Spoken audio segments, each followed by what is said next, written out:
তথ্য ও সম্প্রচার মন্ত্রণালয়ের দায়িত্ব পেয়েছেন বাংলাদেশ জাতীয় পার্টি বা বিজেপির চেয়ারম্যান ও ভোলা ১ আসনের সংসদ সদস্য ব্যারিস্টার আন্দালিব রহমান পার্থ।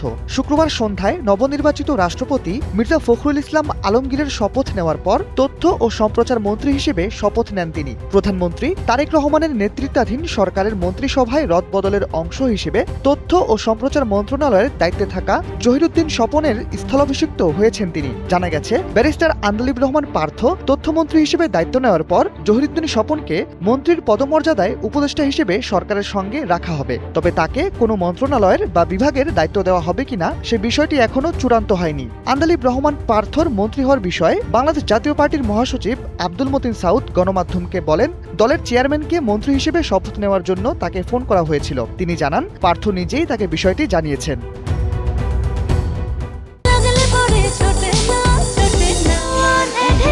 সোয়ান গ্রুপের একটি পণ্য।